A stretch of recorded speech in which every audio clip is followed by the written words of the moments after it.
Hello दोस्तों, आप लोगों का स्वागत है पगला एनिमे चैनल पे। तो वीडियो को शुरू करने से पहले मैं बता देता हूँ कि ये अन आर्क डीमंस ब्राइड का लास्ट एपिसोड होने वाला है और इसके अंदर मैंने सभी एपिसोड्स को कवर कर लिया है। और जिन लोगों ने अभी तक इसके पहले पार्ट को देख लिया है तो उन लोगों को पहले पार्ट देखने की जरूरत नहीं है, वो लोग डायरेक्ट स्किप कर सकते हैं और उन्हें स्किप करने का बटन कमेंट सेक्शन में मिल जाएगा। इसीलिए बिना किसी देरी के वीडियो को शुरू करते हैं।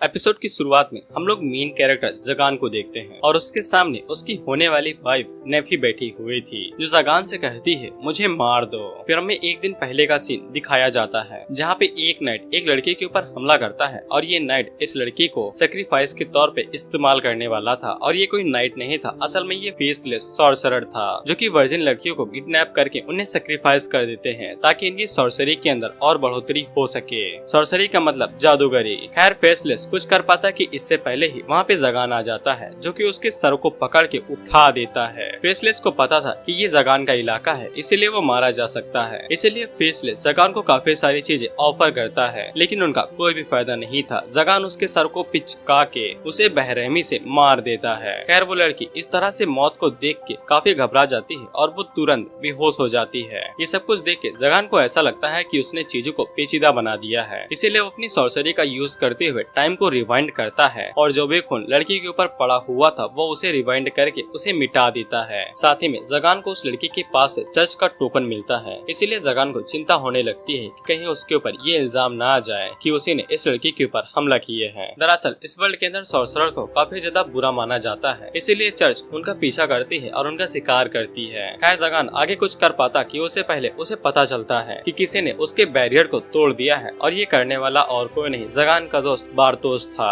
बारतोस जगान से पूछता है क्या वो इस लड़की का सेक्रीफाइस देने वाला है, लेकिन जगान उस लड़की को वापस अलग जगह पे भेज देता है और बताता है कि सेक्रीफाइस देना उसका स्टाइल नहीं है। बारतोस जगान को एक ऑक्शन के बारे में बताता है जहाँ पे कई सारी चीजों की लीनामी की जा रही है और वहाँ पे कई सारी ऐसी चीजें हैं जो कि सॉर्सरर्स के हमेशा काम में आती है। इसीलिए कई सारे सॉर्सरर्स वहाँ पे इकट्ठा होते हैं ताकि वो ऑक्शन के अंदर की जा रही चीजों का फायदा उठा सके। बारतोस इस बार जगान को भी अपने साथ लेके जाता है ताकि जगान अपने लिए कुछ चीज ले सके। जब वो दोनों ऑक्शन के अंदर आते हैं तब उन्हें पता चलता है कि यहाँ पे कई सारे पावरफुल सॉर्सरर्स भी आए हैं, जैसे कि किमारिस द ब्लैक ब्लेड, गिमोरी द एन्चेंट्रेस और आखिर में वेलफोर द एप्रिसन। और ये तीनों ही काफी ज्यादा पावरफुल सॉर्सरर हैं और इनका सिटी के अंदर बहुत ज्यादा दबदबा है। साथ ही में उन तीनों को भी जगान के बारे में पता था क्योंकि जगान इस टाउन के अंदर बहुत ज्यादा फेमस है। इसके बाद वहाँ पे ऑक्शन का सबसे तड़कता भड़कता सामान लाया जाता है जो कि होती है होली लैंड की एक इल्फ। ऑक्शन वाले बताते हैं कि इस इल्फ का मालिक आर्केड डीमन का लीडर मार्कोसियस होने वाला था, लेकिन क्योंकि वो मारा जा चुका है इसलिए इल्फ के लिए नए मालिक को ढूंढा जा रहा है। वहीं पे जगान जैसे ही उस इल्फ को देखता है तब उसे पहली नजर का प्यार हो जाता है, इसीलिए जगान डायरेक्ट 1 मिलियन गोल्ड की बोली लगाता है और उस इल्फ को खरीद लेता है। इसे ऑक्शन के अंदर सभी लोग हैरान हो जाते हैं क्योंकि एक स्लेव के लिए कोई भी इतनी ज्यादा बोली नहीं लगाने वाला था। वहीं पे बारतोस जब जगान से पूछता है क्या उसका दिमाग तो ठीक है, इस पे जगान एक इवल स्माइल करता है। जिसके बाद जगान इल्फ के पास जाता है तो ऑक्शन वाला उसे बताता है कि जो कॉलर इल्फ के गले में बंधा हुआ है ये उसकी माना कैपेसिटी को रोकने के लिए है और अगर वो इसका सेक्रीफाइस के तौर पे इस्तेमाल करता है तो जगान को बहुत ज्यादा फायदा होगा। इस पे जगान फिर से इवल स्माइल करते हुए कहता है कि वो इस चीज को देखना चाहेगा कि इल्फ कैसी आवाजें निकालेगी, जिससे ऑक्शन के अंदर सभी लोग घबरा जाते हैं। इसके बाद अगला सीन जगान के कासल का होता है जहाँ पे वो दोनों ही थे। वहीं पे जगान को समझ में नहीं आ रहा था कि वो इल्फ के साथ बात कैसे करे। दरअसल जगान जब से सॉर्सरर बना था तब से ही उसका सोशल कम्युनिकेशन 0% था, इसीलिए जगान बात करने के मामले में बिल्कुल अनाड़ी है। खैर वो इल्फ बात करना शुरू करती है और जगान से पूछती है कि उसको कैसे मारा जाने वाला है। जगान उसे कहता है कि $1 मिलियन दिए हैं भाई, ऐसे कैसे मार दूं। दरअसल जगान के कासल के अंदर टॉर्चर करने वाले कई सारे टूल्स रखे हुए थे, इसीलिए इल्फ को लगता है कि जगान उसे मारने से पहले बुरी तरीके से टॉर्चर करेगा। खैर वो इल्फ अपना नाम नेफेलिया बताती है और शॉर्ट नेम नेफी, और साथ ही में जगान को ये भी बता देती है कि वो अभी तक वर्जिन है, इसीलिए जगान को चिंता करने की जरूरत नहीं है। साथ ही में नेफी जगान को ये भी बता देती है कि वो कर्स्ड है और उसके पास कोई भी फैमिली नहीं है। और नेफी जगान से पूछती है कि जगान ने उसे क्यों खरीदा। खैर जगान कहना तो चाहता था कि उसे पहली नजर का प्यार हो गया है, लेकिन वो कह देता है कि तुम्हें ये जानने की जरूरत नहीं है। खैर जब जगान उसे सोने के लिए कमरा दिखाने की बात करता है तब नेफी को ऐसा लगता है कि जगान उसको वहीं पे मारने वाला है। जगान को कुछ समय बाद समझ में आ जाता है कि नेफी का बर्ताव ऐसा क्यों है। दरअसल नेफी को काफी टाइम से स्लेव बना के रखा गया था, इसीलिए तब से ही उसके मन के अंदर एक ही सवाल ये रहा होगा कि वो जैसे ही खरीद ली जाएगी तो उसे सेक्रीफाइस के तौर पे मार दिया जाएगा। क्योंकि जगान भी बचपन में एक गरीब इंसान हुआ करता था और उसके पास खाने के लिए तक पैसे नहीं हुआ करते थे, इसीलिए उसे खाना चुरा के ही खाना पड़ता था। इसीलिए वो नेफी की हालात को काफी अच्छे से समझ रहा था। इसीलिए वो नेफी को जीने के लिए एक उम्मीद देता है, ये कहते हुए कि अब से नेफी जगान के लिए जिंदा रहेगी और अब से नेफी को जगान की खातिर जिंदा रहना है और वो खुशी खुशी रहेगी। रास्ते के बीच में जब जगान नेफी से उसकी हाइट पूछता है तब नेफी को ऐसा लगता है कि जगान हाइट इसलिए पूछ रहा है ताकि वो सही रस्सी खरीद सके उसे लटका के मारने के लिए। इसी बीच जब नेफी सीढ़ियां चढ़ रही थी तब उसका पैर फिसल जाता है, लेकिन जगान उसे नीचे गिरने से पहले ही पकड़ लेता है। इसके बाद वो नेफी का हाथ पकड़ते हुए ऊपर चढ़ने लगता है और तब उसे याद आता है कि उसने गलती से नेफी का हाथ पकड़ लिया है, लेकिन हाथ पकड़ने में उसे पूरा मजा आ रहा था। जब वो दोनों नेफी के रूम तक पहुँचते हैं तब उन्हें पता चलता है कि रूम के अंदर तड़पा तड़पा के मारने के लिए कई सारे टूल्स रखे गए हैं। इसीलिए नेफी अपने सर को आगे कर देती है और जगान से कहती है कि जैसे चाहे वैसे मार दो। जगान इस चीज से परेशान हो जाता है और वो अपनी सॉर्सरी का यूज करके कमरे के अंदर जो भी सामान रखा हुआ था उसे उड़ा देता है, जिससे वो कमरा रहने लायक बिल्कुल भी नहीं बचता है। इसके बाद नेफी काफी सालों बाद चांद को देखती है और वो कमरे के अंदर रहने के लिए मान जाती है क्योंकि जगान ने उसे ये कमरा दिया है। इसके बाद वो जगान को शुक्रिया कहती है। जगान इस बात से काफी ज्यादा खुश होता है क्योंकि कई सालों बाद किसी ने उसे शुक्रिया कहा था, और नेफी भी इस बात से काफी खुश होती है क्योंकि उसने भी कई सालों बाद किसी को शुक्रिया कहा था। और इसी तरीके से इन दोनों की लव स्टोरी शुरू होती है।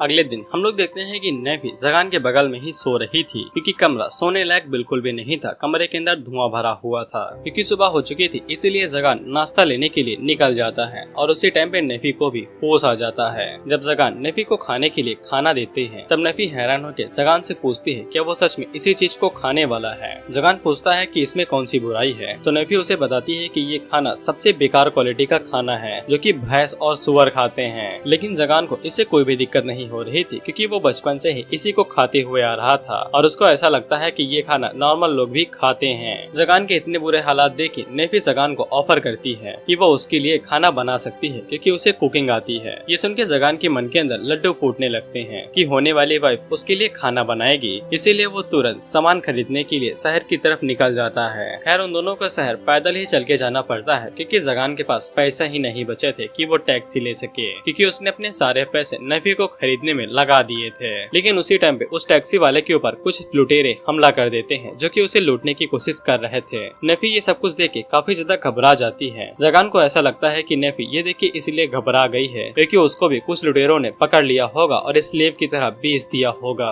तो फिर नेफी का डर दूर करने के लिए जगान उन सॉर्सरर्स के साथ फाइट करता है और उन्हें बुरी तरीके से हराने लगता है क्योंकि सॉर्सरर्स क्लोज कॉम्बैट के मामले में काफी ज्यादा वीक होते हैं। इसलिए एक रॉबर कुल्हाड़ी लेके जगान के ऊपर हमला करता है, लेकिन जगान अपने हाथों से ही उसकी कुल्हाड़ी को रोक लेता है और उसे दबा के तोड़ देता है। दरअसल जगान को पता था कि सॉर्सरर्स की कमजोरी क्लोज कॉम्बैट होती है, इसीलिए उसने अपनी फिजिक को इतना ट्रेन कर लिया था कि वो क्लोज कॉम्बैट के मामले में काफी ज्यादा शक्तिशाली था और वो उन रॉबर्स को बस एक एक उंगली मार के ही चकनाचूर करे दे रहा था। खैर उसी टाइम पे वो रॉबर्स भी अपने पास एक मेज को बुला लेते हैं और ये भी जगान की तरह एक सॉर्सरर था। खैर वो सॉर्सरर जगान को एक दूध पीता बच्चा समझता है और उसे हराने के लिए छोटे मोटे मैजिक स्पेल्स का यूज करता है। खैर जगान उसे एक ही पल में दिखा देता है कि असली बलवान यहाँ पे कौन है और वो उसके मैजिक सर्कल को डीएक्टिवेट करके उसके ऊपर इतना बड़ा हमला करता है कि वो उसकी बॉडी को ही राख में मिला देता है, जिससे बाकी रॉबर्स डर के मारे वहाँ से भाग जाते हैं। टैक्सी के अंदर जितने भी लोग थे वो सभी जगान से काफी ज्यादा खुश हो जाते हैं और उसे शुक्रिया के तौर पे पैसे भी देते हैं। और जगान को ये पता ही नहीं था कि पैसे कमाना इतना ज्यादा इजी है कि वो इस तरह की चीजें करके भी काफी पैसे कमा सकता है। इसके बाद नेफी और जगान उसी टैक्सी के ऊपर बैठ के शहर की तरफ निकल जाते हैं। खैर जगान मार्केट के अंदर नोटिस करता है कि नेफी को उन कपड़ों में चलने में काफी ज्यादा दिक्कत हो रही है, इसीलिए वो सबसे पहले एक क्लोथ शॉप के अंदर जाता है नेफी के लिए कुछ कपड़े लेने के लिए और वो शॉप ओनर से कहता है कि वो नेफी के लिए कोई अच्छी सी ड्रेस निकाल दे। शॉप ओनर जैसे ही नेफी के गले में स्लीप कॉलर को देखती है तो वो नेफी को एक ऐसी ड्रेस पहनाती है जिसको देख के जगान और नेफी दोनों ही शर्माने लगते हैं। जिसके बाद शॉप ओनर नेफी को एक नॉर्मल ड्रेस देती है जिसमें नेफी काफी ठीक लग रही थी। और जब नेफी वहाँ से जा रही थी तब शॉप ओनर उसे कहती है कि जगान उसकी काफी चिंता करता है। इसके बाद जगान एक ब्लैक स्मिथ के पास जाता है और वो उससे पूछता है कि वो नेफी के कॉलर को हटा सकता है, जिसपे शॉप ओनर बताता है कि ऐसा नामुमकिन है, कॉलर को सिर्फ उसकी रियल चाबी से ही निकाला जा सकता है। लेकिन ऑक्शन वालों के पास भी इस कॉलर की असली चाबी नहीं थी, इसलिए अब नेफी को कॉलर पहन के ही रखना पड़ेगा। इसके बाद वो दोनों मार्केट के अंदर जाते हैं और काफी सारा सामान खरीदते हैं और घर जाने से पहले जगान नेफी के साथ डिनर करने के लिए जाता है, जहाँ पे नेफी को यकीन नहीं हो रहा था कि वो जगान के साथ डिनर कर रही है। लेकिन जगान उसे कहता है कि चुपचाप खा लो, ये मेरी तरफ से ट्रीट है। लेकिन जब नेफी कांटे से खाने को पकड़ने की कोशिश करती है तब वो पकड़ ही नहीं पाती है, जिससे उसकी बेइज्जती हो जाती है और वो बाद में चम्मच का इस्तेमाल करके जब चेरी को खाने की कोशिश करती है तब वो उसको सिर्फ चाटती है, इसीलिए उसको कोई टेस्ट ही नहीं आता है। लेकिन जब वो गलती से चेरी को काट लेती है तब उसको टेस्ट आता है और वो काफी ज्यादा खुश होती है। इसके बाद जब जगान कांटे का इस्तेमाल करते हुए चेरी को पकड़ने की कोशिश करता है तब वो भी फेल हो जाता है। लेकिन जब जगान 2-3 बार और ट्राई करता है तब वो दोबारा फेल हो जाता है और उसकी बेइज्जती इंटू 100 हो जाती है। इसके बाद नेफी अपने हाथों से जगान को चेरी खिलाती है। जगान को इस पे शर्म तो आती है, लेकिन इसके बावजूद वो हाथों से खा लेता है, क्योंकि अब नेफी ने अपने हाथों से खिलाया था, इसीलिए जगान कहाँ पीछे हटने वाला था। और वो भी अपने हाथों से नेफी को चेरी खिलाता है, जिससे वो दोनों ही शर्माते हुए खुश हो जाते हैं। लेकिन उन्हें बाद में पता चलता है कि पीछे जो लोग बैठे हुए थे वो उन दोनों को ही देख रहे थे, जिससे उन दोनों को काफी ज्यादा शर्म आती है और वो दोनों वहाँ से डिनर करके तुरंत भाग जाते हैं। जिसके बाद हम लोग उसी लड़की को देखते हैं जिसकी जगान ने एक बार जान बचाई थी और इसको ये सब कुछ सपने की तरह लग रहा था, लेकिन इसके बावजूद इसको यकीन था कि जगान ने इसकी जान बचाई है। खैर उसी टाइम पे वहाँ पे एक फादर आता है और वो इस लड़की का नाम लेते हुए कहता है, सास्टिल तुम चर्च की केनाइट हो, इसलिए तुम्हारा ये काम बनता है कि तुम बुरे सॉर्सरर को जड़ से खत्म कर दो। और अभी तक जितने भी किडनैपिंग हो रही है उन सभी के पीछे जगान है, इसलिए फादर जगान के पीछे हाथ धो के पड़ा था और वो किसी भी कीमत पे जगान को मारना चाहता था। सास्टिल को पता था कि जगान इतना भी बुरा नहीं है, इसीलिए सास्टिल एक होली नाइट होने के नाते फादर से जगान को मारने की लीड अपने हाथों में ले लेती है।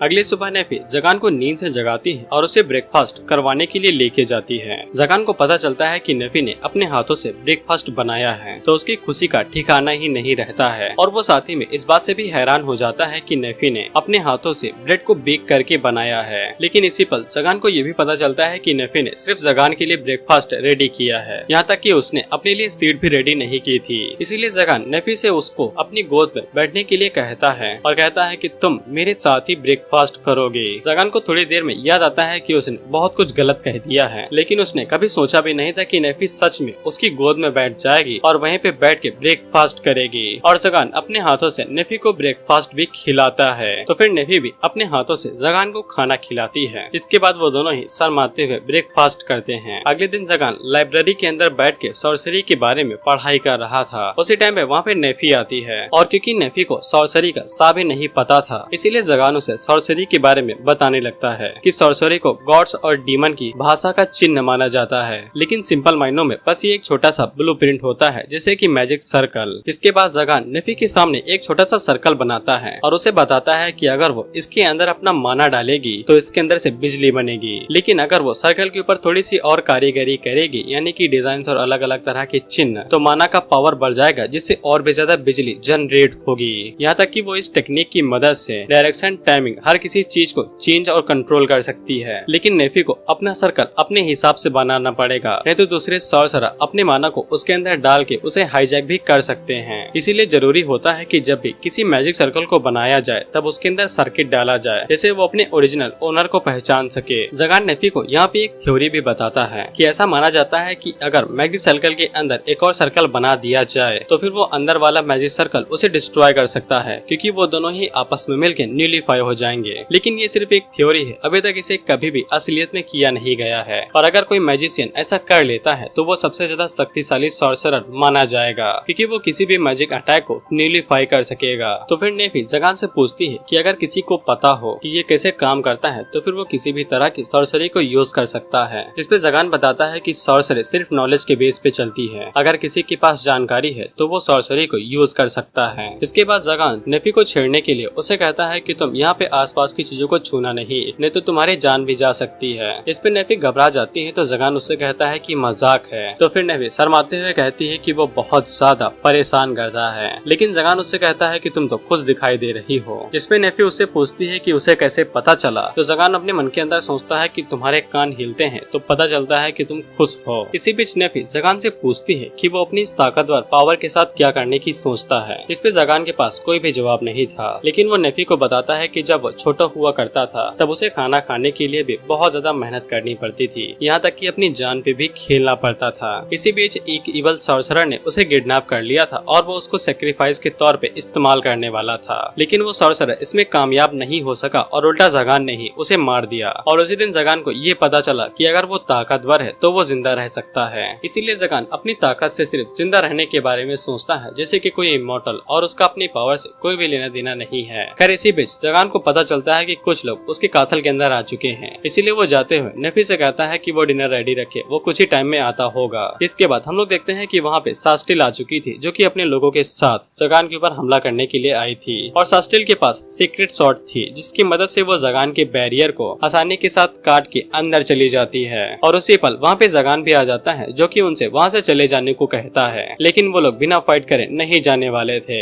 जगान को भी पता चल जाता है कि ये वही लड़की है जिसकी मदद जगान ने एक बार की थी। उसी टाइम पे एक नाइट सीढ़ी लेके जगान के ऊपर हमला करता है, तो जगान अपनी एक पंच से ही उसके सील को तोड़ के रख देता है। एक नाइट अपनी शॉट से जगान के ऊपर हमला करता है, तो जगान अपने हाथों से ही उसकी शॉट के 2 टुकड़े कर देता है और उसके ऊपर एक उंगली मार के उसे नीचे गिरा देता है। इसके बाद जगान उस नाइट के ऊपर पैर रख लेता है और उसे तड़पाने लगता है। सास्टिल जगान से कहती है कि वो उसे छोड़ दे, लेकिन जगान उसे कहता है कि वो ऐसा क्यों करे जब वो यहाँ पे अपने डर को फैला सकता है। दरअसल जगान अपने डर को फैलाना चाहता था ताकि और कोई भी उसके ऊपर हमला करने के लिए ना आए और वो यहाँ पे शांति के साथ रह सके। अगर वो इन लोगों को जिंदा छोड़ देगा तो ये लोग जाके सभी लोगों को बताएंगे कि जगान कितना ज्यादा शक्तिशाली है, जिससे जो भी लोग जगान के ऊपर हमला करने के लिए आ रहे थे वो सभी आने से कतराने लगेंगे। जिसके बाद सास्टिल अपनी सीक्रेट शॉट के साथ जगान के ऊपर हमला करती है और सीक्रेट शॉट होने की वजह से वो जगान के बैरियर्स को आसानी के साथ तोड़ पा रही थी। वहीं पे जगान को समझ में नहीं आ रहा था कि सास्टिल इतनी ज्यादा शक्तिशाली कैसे हो सकती है, या फिर ये सब कुछ सीक्रेट शॉट की वजह से हो रहा था। इसी बीच जगान धीरे धीरे करके सास्टिल के काफी क्लोज चला जाता है, तो फिर सास्टिल जगान से कहती है कि अगर वो यहाँ पे मरना नहीं चाहता है तो फिर वो मरने का नाटक करे, लेकिन अगर जगान सास्टिल को हरा देता है तो फिर सच वाले यहाँ पे सास्टिल से भी ज्यादा शक्तिशाली लोगों को भेजेंगे, जो कि जगान के लिए और भी ज्यादा मुसीबत खड़ी कर सकते हैं। क्योंकि सास्टिल को पता लग गया था कि जगान ने उसकी मदद की है और न ही जगान वो बंदा है जो कि लोगों को किडनैप करके सैक्रिफाइस के तौर पे इस्तेमाल कर रहा है। लेकिन जगान यहाँ से भागना नहीं चाहता था, क्योंकि अगर वो यहाँ से भाग जाता है तो फिर नेफी चर्च वालों का अगला टारगेट बन सकती थी। खैर उसी टाइम पे वहाँ पे नेफी भी भागते हुए आ जाती है, तो फिर जो बचा हुआ नाइट था वो नेफी के ऊपर हमला कर देता है, क्योंकि इन लोगों को ऐसा लगता है कि जो भी लोग सॉर्सरर के साथ जुड़े होते हैं वो भी इविल होते हैं। हालांकि जगान सही टाइम पे आके उस भाले को रोक लेता है, लेकिन इसी चक्कर में जगान के हाथों पे काफी ज्यादा चोट आ चुकी थी।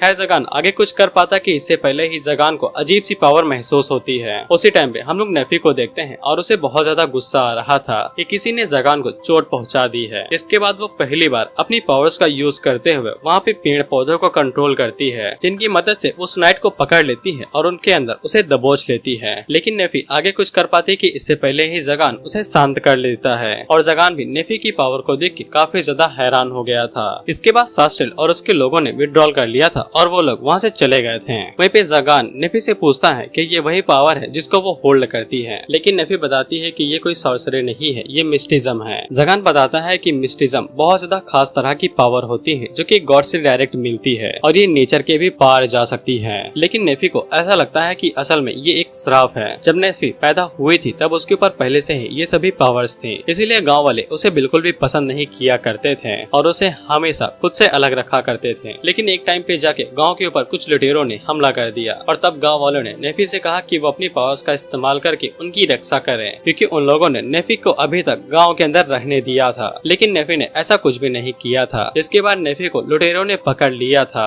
और नेफी को बिल्कुल भी ये नहीं पता है कि कितने लोग जिंदा बचे और कितने लोग भाग गए। लेकिन नेफी को बहुत ज्यादा खुशी हुई थी कि गाँव वाले मारे गए और नेफी को ऐसा लगता है कि उनके साथ सही हुआ। वो सभी लोग इस चीज के हकदार थे, क्योंकि नेफी ने जो सफर किया था अब उन्हें भी ये सफर करने का मौका मिला है। लेकिन नेफी को बाद में पछतावा होने लगा कि उसने ये क्या कर दिया है। लेकिन जगान नेफी को मोटिवेट करता है ये कहते हुए कि उनके साथ सही हुआ वो लोग इन सभी चीजों के लिए हकदार थे, और वैसे भी ताकतवर जिंदा रहता है और कमजोर मरते हैं। इसीलिए नेफी को इन सभी चीजों के बारे में चिंता करने की जरूरत नहीं है और वो इनके बारे में ज्यादा न सोचे। जिसके बाद नेफी जगान से पूछती है क्या वो सच में यहाँ पे रह सकती है। जगान उसे कहता है कि वो बिल्कुल यहाँ पे रह सकती है और जगान तो उसके बिना रहने के बारे में सोच भी नहीं सकता है। जिसके बाद नेफी रोते हुए जगान से चिपक जाती है।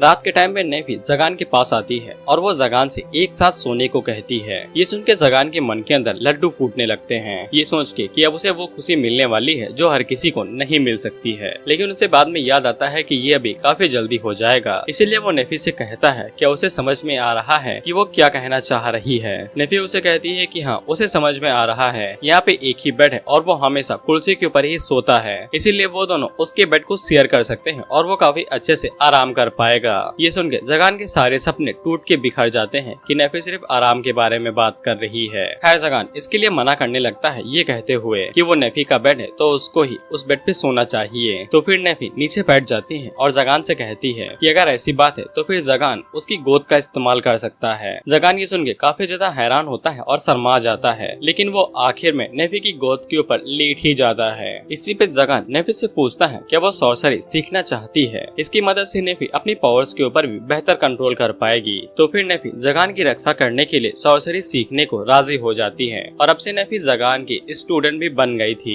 अगली सुबह जगान से मिलने के लिए बारतोस आता है क्योंकि उसे पता लग चुका था कि जगान के ऊपर चर्च वालों ने हमला किया है। लेकिन वो नेफी को अभी तक जिंदा देख के हैरान होता है और वो जगान से कहता है कि उसने अभी तक नेफी का सेक्रीफाइस के तौर पे इस्तेमाल क्यों नहीं किया। बारतोस जगान से पूछता है क्या वो आर्केड डीमन की गद्दी के पीछे है। जगान उसे बताता है कि वो गद्दी के पीछे है ताकि उसे अथॉरिटी मिल सके, और अथॉरिटी मिलने के बाद ज्यादातर लोग नेफी के पीछे नहीं आएंगे। लेकिन सबसे बड़ी परेशानी ये थी कि गद्दी मिल पाना काफी ज्यादा मुश्किल था। जगान ने भले ही काफी टाइम तक सॉर्सरी के बारे में पढ़ाई की है, लेकिन आर्केड डीमंस के अंदर जितने भी सॉर्सरर हैं उनके पास कई सौ सालों का एक्सपीरियंस के साथ साथ नॉलेज भी है, इसलिए गद्दी को पाना काफी ज्यादा टफ था। इसके बाद जगान नेफी को सॉर्सरी सिखाना शुरू करता है और जगान नेफी को 1 महीने तक सॉर्सरी सिखाता है और वो दोनों मिलकर काफी सारे काम एक साथ करते हैं, जैसे कि घर के बाहर बैरियर बनाना। और साथ ही में नेफी ने अभी तक अपनी पावर्स के ऊपर पूरी तरीके से कंट्रोल नहीं सीखा था, क्योंकि जब वो एक पेड़ को कंट्रोल करने की कोशिश करती है तब वो उसको कुछ ज्यादा ही बड़ा कर देती है। इसी बीच जगान के पास एक बहुत बड़ा पंछी आता है और वो एक लेटर लेके आया था जो कि 12 आर्केड डीमंस की तरफ था और उन्होंने जगान को बुलाया था। तो फिर जगान उनसे मिलने के लिए जाता है। जगान जैसे ही उनके सामने प्रकट होता है तो उनके अंदर से निकलने वाला माना इतना ज्यादा इंटेंस था कि जगान सर से पांव तक हिल जाता है। खैर उन 12 सॉर्सरर ने जगान को यहाँ पे 13वीं गद्दी देने के लिए बुलाया था और वो लोग जगान को अपना नया मेंबर बनाना चाहते थे। साथ ही में वो लोग जगान के सामने उस निशान को भी लेके आते हैं, इसको मार्कोसियस अपने पीछे छोड़ के गया था। जगान उस चिन्ह के अंदर से निकलने वाली पावर्स को देख के हैरान हो गया था और वैसे ही पावर उन 12 सॉर्सरर के अंदर से निकल रही थी और ऐसा माना किसी ऑर्डिनरी सॉर्सरर के पास हो ही नहीं सकता था। इसीलिए जगान उन लोगों से पूछता है कि उन्होंने जगान को क्यों चुना है, जबकि जगान से ज्यादा शक्तिशाली सॉर्सरर यहाँ पे है। लेकिन वो लोग जगान को बताते हैं कि भले ही यहाँ पे जगान से ज्यादा शक्तिशाली सॉर्सरर हैं, लेकिन उनमें से कोई भी अभी तक जगान को छू तक नहीं पाया है। और ऊपर से जगान ने 8 साल की उम्र में जब वो एक ऑर्डिनरी बच्चा था उसने एक सॉर्सरर को मारा था जो कमजोर नहीं था, या फिर ये कहा जाए कि जगान ने एक नजर के अंदर ही वो सॉर्सरर की सारी पावर्स और उसकी नॉलेज को छीन लिया था। इसीलिए जगान 13वीं सीट के लिए हकदार है।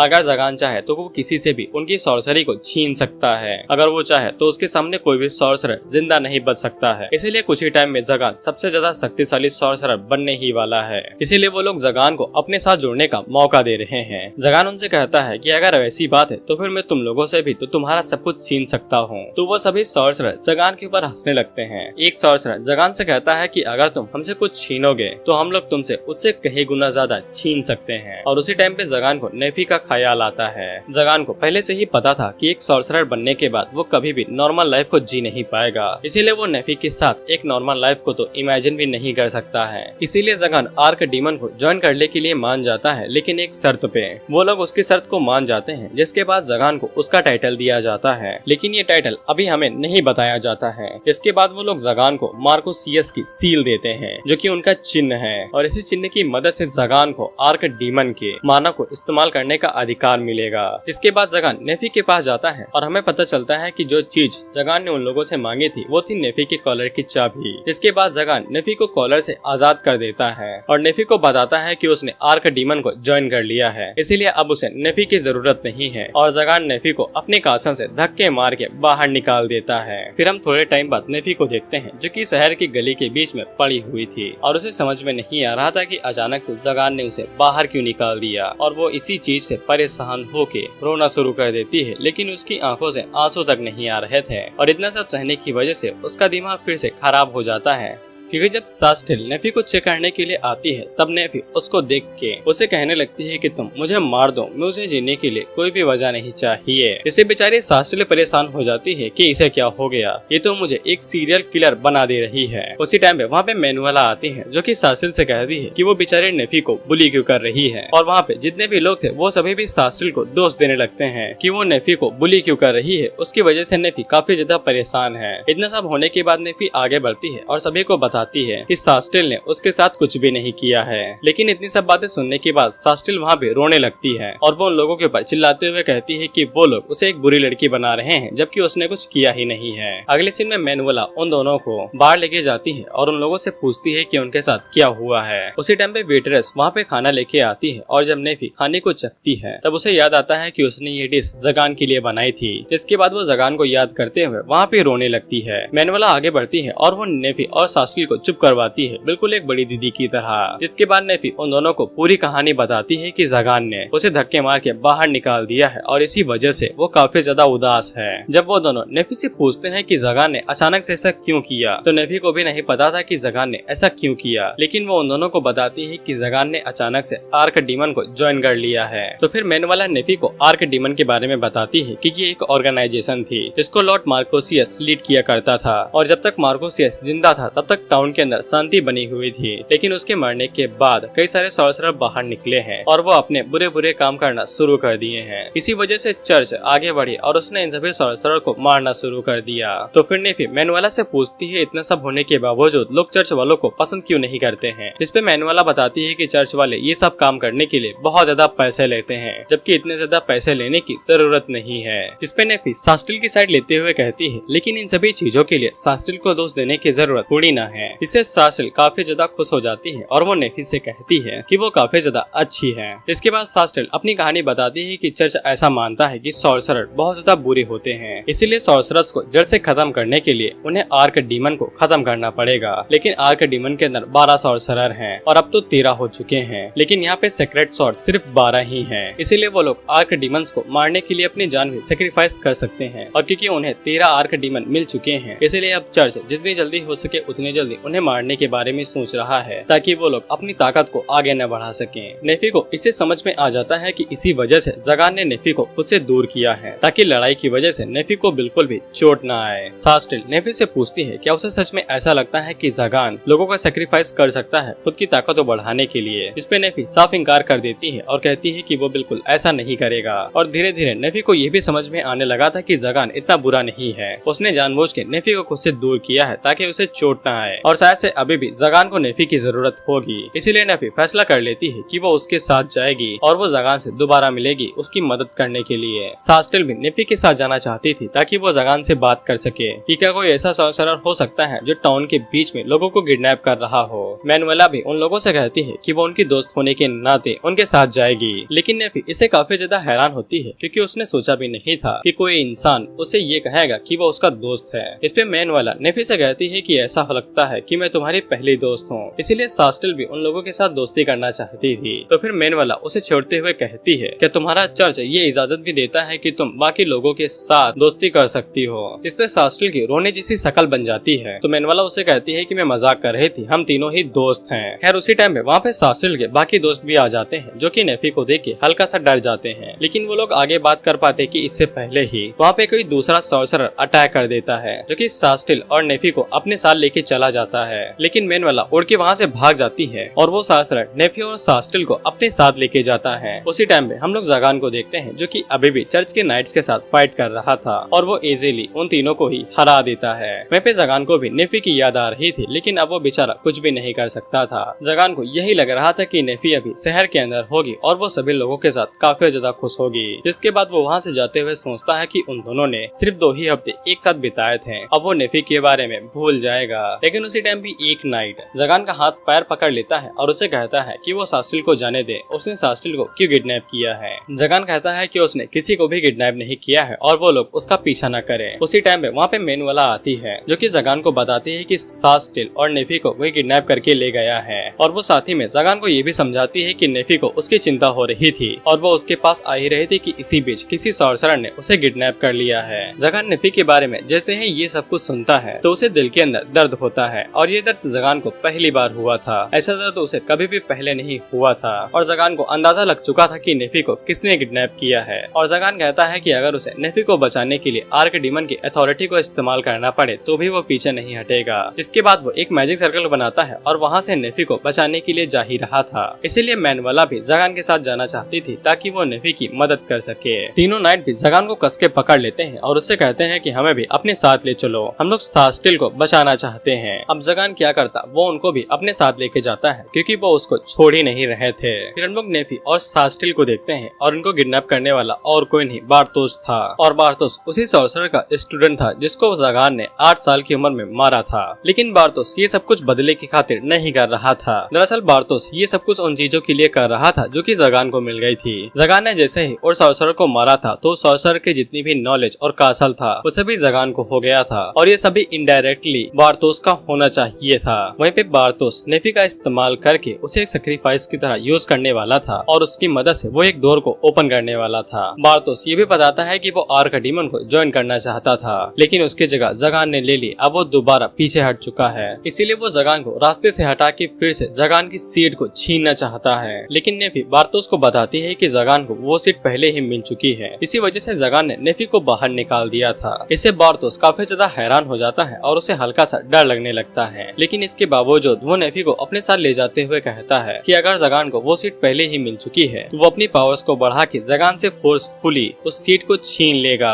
हमें ये भी पता चलता है कि बार्थोस ने गुफा के अंदर एक बहुत बड़े समनिंग सर्कल को बना रखा है और वो इसकी मदद से किसी चीज को समन करने वाला है। वहीं पे नेफी अपने मन के अंदर सोचती है कि उसे हमेशा से टूल की तरह ही देखा गया है, सैक्रिफाइस की तरह यूज करने के लिए। लेकिन जगान ने उसे बिल्कुल भी टूल की तरह नहीं देखा और उसे अच्छे से ट्रीट करा। और नेफी को जगान के बारे में याद आने लगता है कि उसने 2 हफ्तों के अंदर ऐसी जिंदगी जी ली है जिसको वो कभी भी नहीं जी पाती। इसीलिए वो भागने की कोशिश करती है, लेकिन बार्थोस के सामने उसकी एक नहीं चल पाती है। इसीलिए नेफी चिल्लाते हुए बार्थोस से कहती है कि वो सिर्फ जगान की है, किसी और की नहीं, इसीलिए बार्थोस उसे ना छुए। खैर बार्थोस आगे कुछ कर पाता अपने मैजिक के साथ कि उससे पहले ही हम देखते हैं कि गुफा टूट के नीचे ढह जाती है और वहाँ से जगान आता है और वो नेफी से कहता है कि तुमने ठीक ही कहा, तुम मेरे स्टूडेंट हो और किसी और की नहीं। बार्थोस जगान से पूछता है कि उसे कैसे पता चला कि इन सभी चीजों के पीछे बार्थोस का ही हाथ है, जिसपे जगान बताता है कि सिर्फ एक बार्थोस ही है जो कि उसकी टेरिटरी के अंदर आता है, वो भी उसके बैरियर्स को बिना तोड़े। और जिस दिन सास्टिल ने उनके ऊपर हमला किया था तो उसके तुरंत बाद ही बार्थोस जगान से मिलने के लिए आया था और बार्थोस को कैसे पता चला था कि सास्टिल ने उसके ऊपर हमला किया है। इन्हीं सब डॉट्स को कलेक्ट करते हुए जगान को पता चल गया इन सभी चीजों के पीछे बार्थोस का हाथ है। लेकिन इन सभी चीजों से बुरी चीज बार्थोस ने ये की है कि उसने नेफी को चोट पहुंचाई, जिसके बाद जगान तेजी के साथ आगे बढ़ता है और वो बार्थोस के हाथ और पैरों के ऊपर हमला करके उसे नीचे गिरा देता है। जिसके बाद जगान नेफी से पूछता है क्या वो ठीक है, लेकिन नेफी उल्टा जगान से ही पूछती है क्या वो ठीक है, क्योंकि नेफी से ज्यादा बुरे हालातों में तो जगान दिख रहा है। इसके बाद नेफी जगान से ये वादा लेती है कि जगान उसे दोबारा कभी भी घर से बाहर नहीं निकालेगा। उसी टाइम पे बार्थोस जगान के ऊपर हमला करने वाला था, लेकिन जब बार्थोस अपने स्पेल का इस्तेमाल करता है तब उसका स्पेल अपने आप ही डीएक्टिवेट हो जाता है। जिसके बाद बार्थोस जितनी भी बार कोशिश करता उसका स्पेल अपने आप ही डीएक्टिवेट हो जाता है। दरअसल जगान यहाँ पे उसी थ्योरी का इस्तेमाल कर रहा था जिस थ्योरी के बारे में जगान ने नेफी को कुछ दिनों पहले बताई थी। उस थ्योरी के अंदर बस हल्की सी ट्रिक को ऐड करना था, जिसके बाद वो थ्योरी कंप्लीट हो जाती है और किसी दूसरे सर्कल के ऊपर कब्जा करने के लिए उसी सर्कल के बिल्कुल सेम टू सेम वाला सर्कल उसके अंदर बनाना पड़ता है, जिसके बाद वो सर्कल अपने आप ही हाईजैक हो जाता है। और जगान इसी चीज का इस्तेमाल बार्थोस के बार बार सर्कल को डिफ्लेक्ट करने के लिए कर रहा था। बार्थोस को उसके ऊपर यकीन नहीं होता है, इसीलिए वो वहाँ पे कई सारे मैजिक सर्कल की मदद से उसके ऊपर हमला करता है। लेकिन जगान पलक झपकते हैं उन सभी सर्कल्स की सेम टू सेम कॉपी उनके अंदर बना देता है, जिससे वो सभी मैजिक सर्कल एक ही बार में डीएक्टिवेट हो जाते हैं। बार्थोस जगान से कहता है कि अगर वो इन सभी चीजों के बारे में पहले से ही जानता था तो फिर जगान बार्थोस को अपने साथ रहने क्यों देता था और घर के अंदर क्यों आने दिया। इस पे जगान बताता है कि बार्थोस हमेशा से ही उसके साथ रहता था और वो उसको एक दोस्त की तरह समझता है। लेकिन बार्थोस जगान से कहता है कि वो उसको किसी भी पल मार सकता है। लेकिन जगान आगे से उसी सॉर्सरी को कॉपी कर लेता है जिसको बार्थोस ने जमीन के ऊपर बनाया था। और जगान बार्थोस से कहता है, क्या तुम्हें सच में लगता है कि तुम मुझे मार भी सकते हो? जिससे बार्थोस हैरान होकर कहता है कि तुम मेरी सॉर्सरी को कैसे खा सकते हो। इस पे जगान बार्थोस से कहता है कि मैंने कभी भी ऐसी सॉर्सरी के बारे में नहीं सुना है, लेकिन मैं पहले ही एक आर्क डीमन बन चुका हूँ और उन लोगों ने मुझे टाइटल दिया है दिस सॉर्सरर स्लेयर का, यानी किसी भी जादूगर को मारने का। इसके बाद जगान बार्थोस के ऊपर एक जोरदार हमला करता है जिससे बार्थोस काफी ज्यादा घायल हो जाता है। और क्योंकि जगान ने पहले ही बार्थोस की सारी सॉर्सरी को कॉपी कर लिया था, इसीलिए अब बार्थोस यहाँ पे कुछ भी नहीं कर सकता है और जगान से जीतने की बात तो छोड़ ही दो। इसके बाद बार्थोस जगान से कहता है कि हम दोनों दोस्त हैं, क्या वो उसको छोड़ सकता है? लेकिन जगान उससे कहता है कि दोस्त। इसके बाद जगान सॉर्सरी का इस्तेमाल करते हुए बार्थोस के ऊपर एक बहुत ज्यादा जोर का घूंसा मारता है जिससे वो पूरी जगह हिल जाती है। लेकिन जब धुआं हटता है तब हम देखते हैं कि जगान ने बार्थोस को नहीं मारा था और वो हंसते हुए बार्थोस से कहता है कि हाँ, हम दोनों दोस्त हैं, मैं तुम्हें कैसे मार सकता हूँ। जिसपे बार्थोस चिल्लाते हुए जगान से कहता है कि अगर जगान बार्थोस को जाने देगा तो फिर वो जगान का पीछा कभी भी नहीं छोड़ेगा और वो जगान को मारने के लिए किसी भी हद तक जा सकता है। जिसपे जगान हंसते हुए कहता है कि मैंने तुम्हें इसलिए छोड़ा है क्योंकि तुम हमेशा मेरे साथ रहते थे और तुम मेरे लिए दारू लाया करते थे, और अगर मैं तुम्हें मार दूंगा तो फिर मेरे लिए अच्छी शराब कौन लेके आएगा? और रही बात मुझे मारने की, तो फिर तुम किसी भी पल आ सकते हो, मैं हमेशा तैयार रहूंगा। और वैसे भी अगर मुझे नेफी के साथ एक नॉर्मल जिंदगी जीनी है तो फिर मुझे हमेशा इस पावर का इस्तेमाल करना पड़ेगा, और वो नॉर्मल जिंदगी जीने के लिए अगर मुझे आर्क डीमन की पावर्स का भी यूज करना पड़ा तो भी मैं नहीं कतराऊंगा। लेकिन उसी टाइम पे जो बार्थोस ने वहाँ पे मैजिक सर्कल बना रखा था वो अचानक से एक्टिवेट हो जाता है, जो कि जगान के पंच मारने की वजह से हुआ था। जगान बार्थोस से पूछता है कि वो यहाँ पे क्या समन करने की कोशिश कर रहा था, जिसपे बार्थोस उसे बताता है कि वो एक डीमन समन करने की कोशिश कर रहा था। जगान हमें बताता है कि गॉड्स और डीमंस के बारे में किसी को नहीं पता है कि ये असल में होते थे या नहीं, लेकिन जो सॉर्सरी की लैंग्वेज ये लोग इस्तेमाल करते हैं ये इन लोगों को सबूत की तरह मानते हैं कि डीमन और गॉड्स हुआ करते थे।